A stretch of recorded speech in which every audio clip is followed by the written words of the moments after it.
La banane, l'ananas made in Cameroun, deux spéculations qui ont donné de l'aura au Cameroun. Aujourd'hui, le poivre blanc de Penja dans le littoral se hisse aussi parmi les produits les plus prisés du monde. Dans l'optique d'accroître son autosuffisance alimentaire, le Cameroun a opté pour d'importantes réformes structurelles à travers une panoplie de programmes, dont le programme Agropole est le fleuron. Depuis 2012, année de sa mise en route, cet instrument institutionnel a créé des pôles de production agricoles et agro-industriels dans toutes les régions du pays.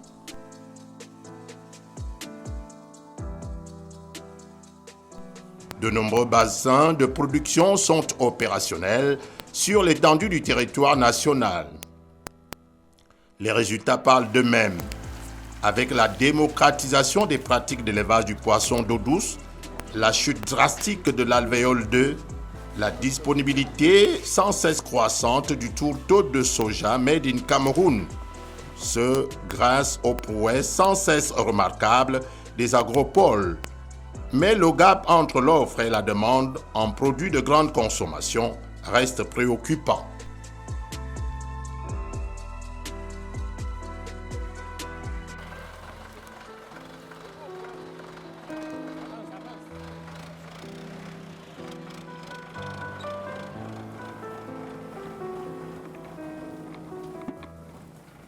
Juste moulu ou écrasé dans un mortier, le poivre de Penja donne du plaisir gustatif aux fins gourmets. Il jouit aujourd'hui d'un succès culinaire universel.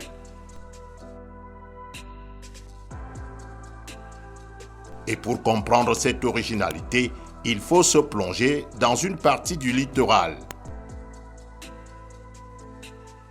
Ici, nous sommes dans ce que nous avons baptisé le parc à bois, sur une superficie de 5 hectares. Donc, les agropoleurs ont sacrifié cet espace pour en faire un espace de recherche-développement.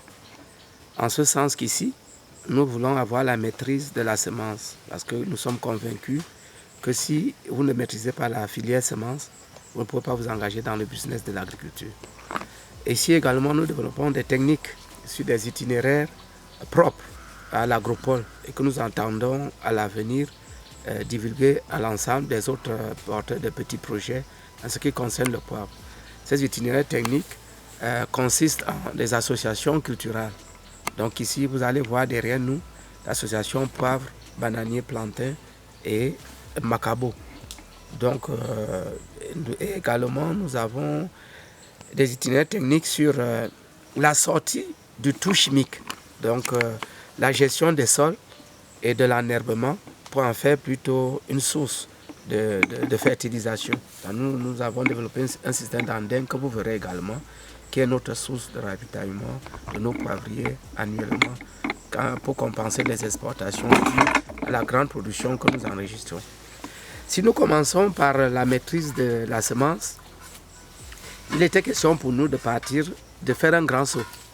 Au moment où nous avons travaillé sur ce projet, nous partions sur un référentiel de 5 à 600 kg de poivre par hectare. C'était la moyenne. Et notre défi, c'était d'atteindre 2 tonnes par hectare.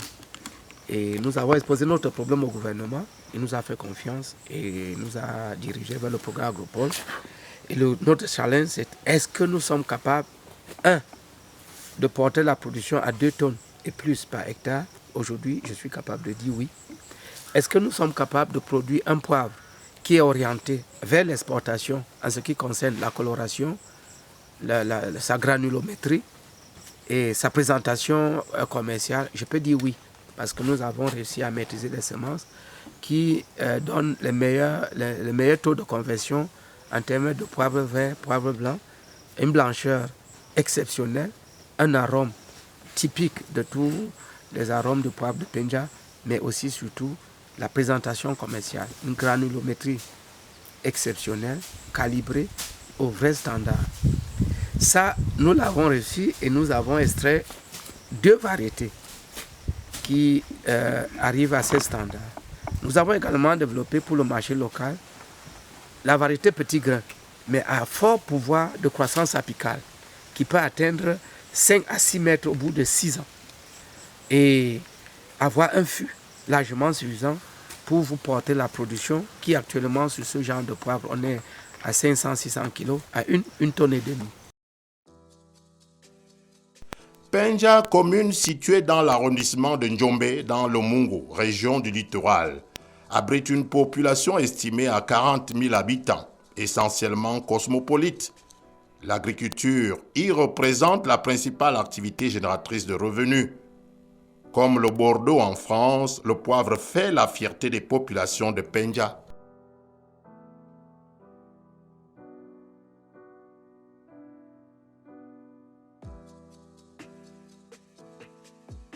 L'aspect fertilisation des sols déjà saturés n'est pas à négliger.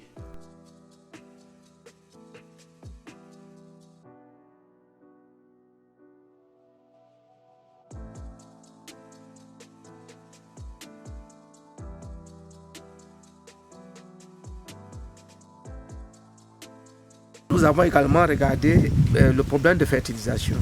Dans notre petite idée, quand nous écrivions le programme, il était dit qu'il fallait dans l'itinéraire mettre de très fortes quantités d'engrais.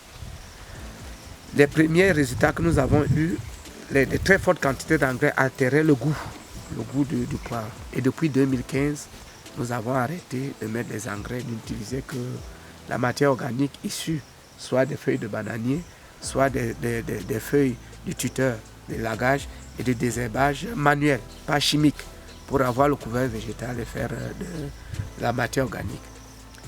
5 ans après, je peux dire qu'on n'est pas dessus. Parce que le taux de conversion s'est même plutôt amélioré. Nous étions à 25% au moment où nous mettions les engrais.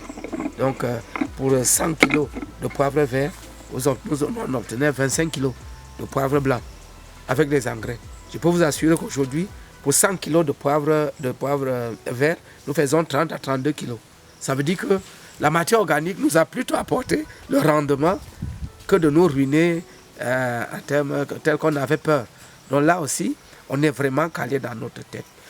Grâce au dynamisme des membres, l'agropole poivre de Penja, l'activité tient la route. On assiste à une véritable mutation dans ce secteur, à la grande satisfaction des producteurs. Le grand progrès que nous avons eu à faire, c'est le problème du stress hydrique. Le poivrier, ces 2 premières années, normalement, doit être irrigué.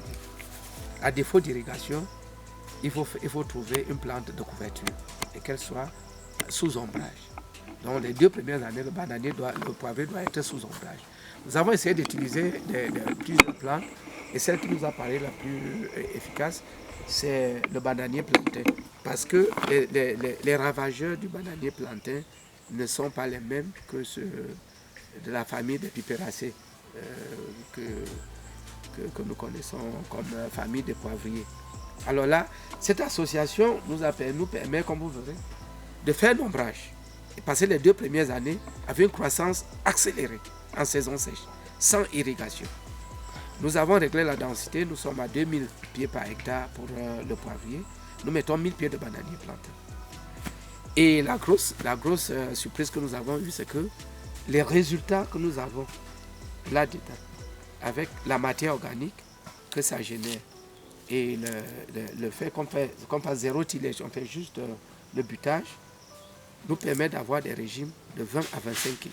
Vous allez voir les régimes qui sont là-dessus, sans engrais. Donc cette association, vraiment, elle nous donne satisfaction.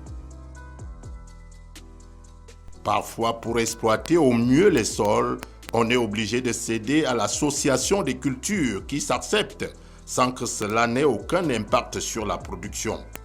Au contraire. Mais comme il y a toujours de l'espace en bas, et qu'il y a également une culture qui prend de l'ampleur, enfin qui a tendance à disparaître dans le Mungo, et que nous voulons qu'elle prenne de l'ampleur, je vais m'expliquer. Le macabo. Les gens sont de plus en plus demandeurs de macabo. Le macabo, c'est une plante qui aime l'ombrage, comme le poivre. On s'est dit, pourquoi ne pas glisser aussi le macabo en dessous? Et nous sommes en train de le faire. Et depuis 2 ans, nous observons, il n'y a pas encore d'interaction négative. Donc le macabo se comporte bien sous le bananier et le poivrier se comporte bien sous le macabo et sous le poivrier. Et nous avons des résultats qui nous permettent de croire que l'itinéraire que nous avons choisi, les variétés que nous avons pu sortir, nous permettent à l'agropole aujourd'hui de passer du tonnage référentiel qui était 500 à 600 kg à 2 tonnes.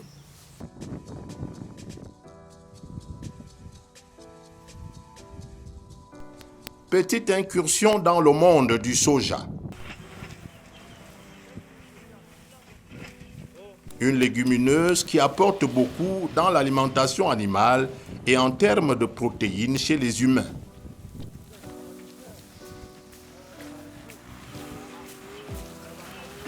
Agropole s'est engagé à accompagner les producteurs qui ont décidé d'aller main dans la main pour un rendement optimal.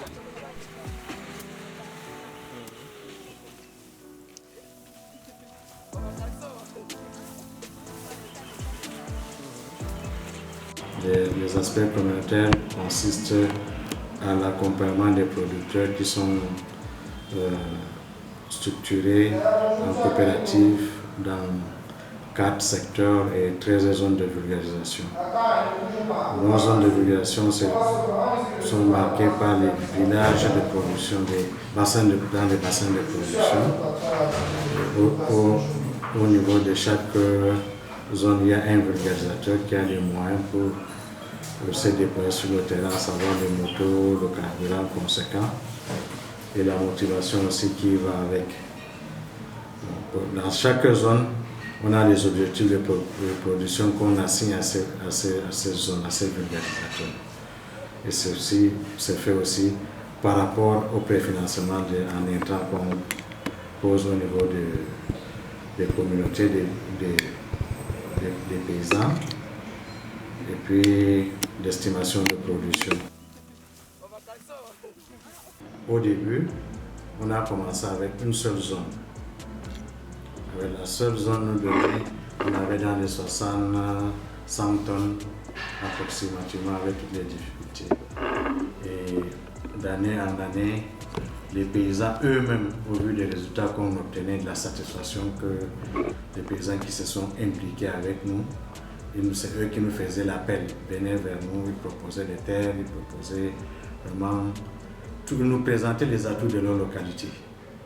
Et là, je me dis que ce projet qui maintenant, on est autour de 12 000 hectares de superficie qu'on a financé. Et ce qui fait que je vous dis, au bas mot, on attend 15 000 tonnes. Parce que la production reste encore, le système de production artisanal. Même comme on a amélioré la qualité de travail au niveau de la récolte, parce que nous, on attaque les aspects, les difficultés que les paysans nous disent. Pour eux, s'aimer et récolter, ce n'est pas un problème, c'est battre qui est un problème. C'est pour cela que nous avons fait venir les batteuses, qui réduit énormément la pénibilité du travail. Avant, la seule culture industrielle qu'ils avaient, c'était le coton. Maintenant, ils ont des alternatives. Ils savent que la production de soja est déjà contractée, c'est déjà vendu avant la production. Et ça fait qu'ils font un ouf. Et en plus, à notre niveau, le paiement ne tarde pas. Dès que c'est pesé, c'est enlevé, le paiement suit immédiatement. Au fil des ans, le bilan donne à se réjouir.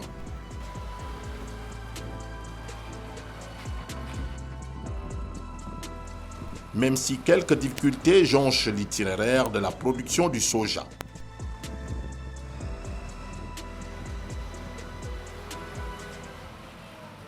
Mais la difficulté qu'on a, c'est la sécurisation de la production au niveau des paysans. Parce que vous savez, le Nigeria, c'est un grand consommateur de tout ce qu'on peut produire. Et ça fait qu'il siphonne la production des paysans. Ça fait que moi, je sollicitais au pouvoir public de nous aider à protéger la production. Vous savez, les paysans sont... L'être humain est sensible à ce qu'il voit en cash. Et facilement, il peut oublier le contrat qui le lie à son partenaire.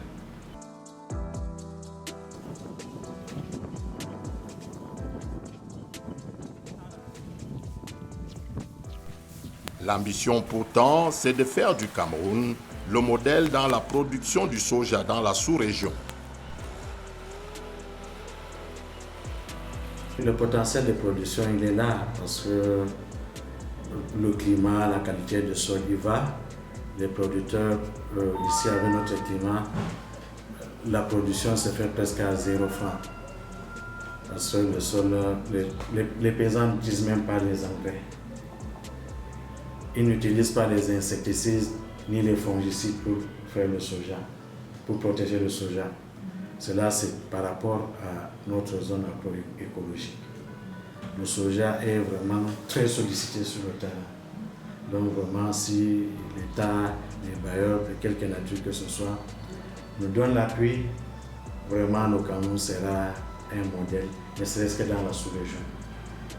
C'est pas petit ce qu'on fait parce que nulle part dans la sous-région, je crois, on peut avoir 20 000, 30 000 tonnes de soja. Bon, je dis ça, je voyais à la télé en Côte d'Ivoire, le gouvernement venait de mettre 45 milliards pour relancer la filière soja. Pour faire quelle production, il parlait de 40 000 tonnes de soja. Alors que nous, avec nos modestes moyens, on est à peu près à 20 000 tonnes avec les soja, avec les producteurs. Donc il suffit on ne peut pas avoir 45 000, mais il faut qu'on ait un appui conséquent pour que le Cameroun soit le leader en soja dans la sous-région. Pourquoi pas en Afrique?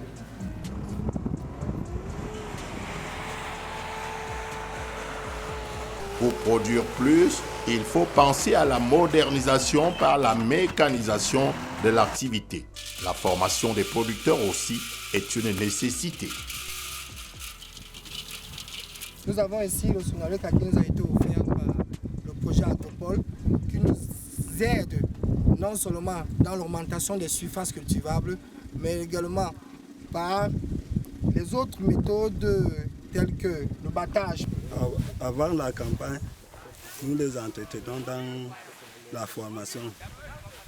Dans la formation technique, comment semer en ligne, comment entretenir les champs. Et après, nous les accompagnons dans la récolte et la commercialisation.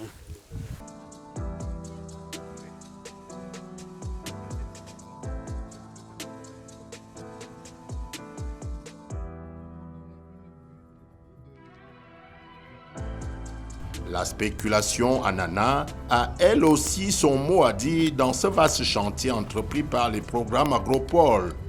Les seigneurs de la terre entendent produire plus, question de répondre à la demande nationale et internationale.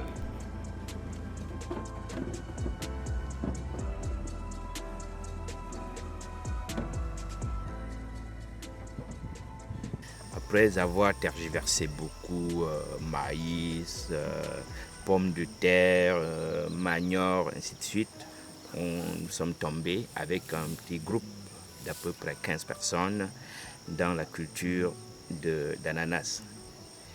Chemin faisant, nous sommes rentrés dans, n'est-ce pas, dans le marché qui a plus de valeur à nos yeux à ce moment-là, qui était le marché international. Nous avions fait donc de l'exportation depuis 2001. On a démarré par 150 tonnes en l'année 2001, l'année d'entrée dans l'exportation d'ananas sur l'Europe.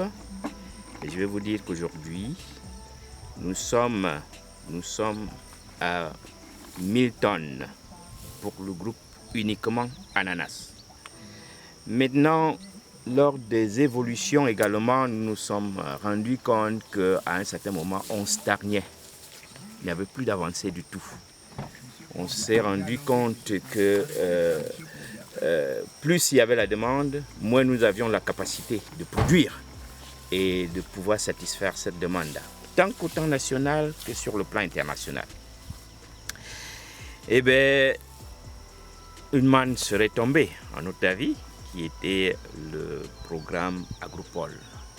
Et nous nous sommes rapprochés vers ce programme pour pouvoir résoudre ce problème essentiel. Et je vais vous dire, dans le problème que nous voudrions résoudre à ce moment-là, c'était d'abord augmenter la production, pas seulement pour UNAPAC, mais pour l'ensemble d'agropoleurs qui se sont liés à UNAPAR. Donc, certains sont transformateurs, d'autres sont essentiellement des commerçants, c'est-à-dire qui vendent et exportent, et puis les producteurs.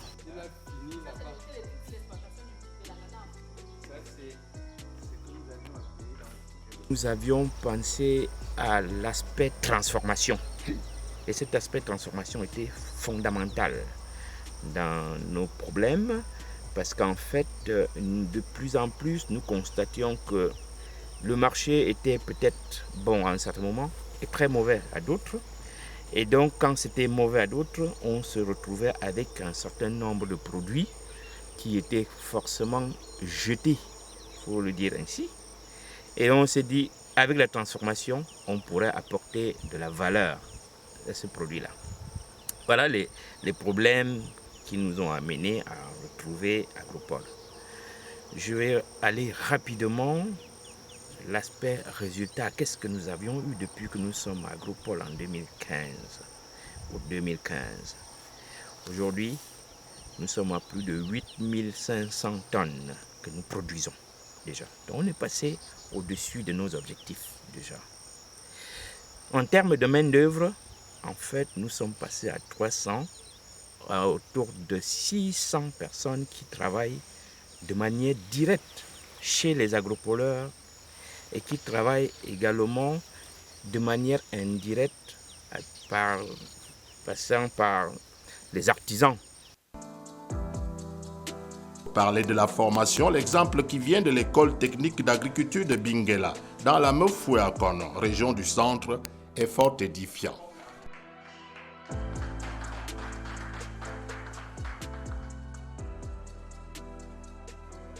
Le programme prévoit 80% de pratique et 20% de théorie. En pratique, nous avons les outils, les attelages. Nous avons autour de 16 attelages. On commence donc par les attelages de défrichement. Donc vous voyez le champ. On commence au défrichement. Ils utilisent la scotillette ou le cultivateur pour défricher. Après le défrichement, on prend la charrue. Et on a deux types de charrues ici, charrue à soc et charrue à disque. Ils doivent maîtriser les deux charrues pour labourer. Après les labours, il faut émietter ou bien émouter le sol. On prend le pulvériseur. Ils utilisent donc le pulvériseur pour émietter. Après avoir émietté, on prend, si c'est le maïs, on prend le semoir à maïs. C'est 4 rangs. Ils commencent donc à planter le maïs avec le semoir. Quand on finit le maïs, on fait la toison avec la tarière foreuse, ainsi de suite. Les faits recherchés, c'est déjà la création d'emplois décents dans les villages. Ces jeunes qui viennent faire moto-taxi en ville, lorsqu'ils conduisent les tracteurs, ils ont des revenus aussi élevés, particulièrement s'agissant de cette cuvée. Elle est là pour accompagner l'embouche bovine dans le Mayo Bagno et dans le Mbere, dans la Damawa. Donc ces jeunes vont accompagner les éleveurs pour faire des champs fourragers. Bien évidemment, ils pourront faire d'autres choses parce que le tracteur, après avoir fait 10, 15, 20 hectares de champs fourragers, le tracteur est là. Dans le Mbere, on fait beaucoup d'igname, on fait beaucoup de manioc, de très bons manioc. Donc ils vont également labourer, même pour la patate douce. Dans le Mayo Bagno, on fait également beaucoup de maïs, ils vont les accompagner. Au-delà de ça, ça c'est les deux pour ce qui est de l'embouche bovine. Nous avons un gros projet de production, un minimum de 1000 hectares de champs de maïs dans la localité de Nyamboya, c'est toujours dans la Damawa, à Bankim. Il faut bien que ces tractoristes qui sont là puissent labourer. On ne peut pas faire 1000 hectares de champs de maïs en semant à la main, en labourant à la main. Ou même la semence que nous allons faire dedans, parce que nous venons d'acquérir une castreuse, la première après la Côte d'Ivoire en Afrique noire, qui va nous aider à faire de la semence de maïs, qui nous a coûté 3 milliards il y a 1 ou 2 ans. Nous allons faire cette semence ici au pays. À côté d'eux, il y a les femmes bébènes dans le oignon qui font dans le manioc. Donc nous voulons booster parce que nous avons trouvé, en échangeant avec les femmes du oignon dans la localité d'Atok, où il y a du très bon manioc, qu'il conviendrait d'essayer de ravitailler la ville de Yaoundé à partir de ce précieux manioc. Ils l'appellent là-bas l'or blanc. qui se passe juste de l'autre côté du pont quand on est au niveau d'Ayos. Donc ces jeunes que nous formons aujourd'hui, que nous voyons sortir aujourd'hui de ce centre de formation, c'est pour accompagner ces femmes dans le labour de ces champs. La question de financement, de la durabilité ou de la soutenabilité des programmes Agropole reste une préoccupation qui n'est pas spécifique au programme, mais à l'ensemble des projets et programmes d'accompagnement de l'entreprise privée. Durant quelques années, la question du financement, au regard des enjeux et attentes que ce programme aura développé, a été une réelle préoccupation.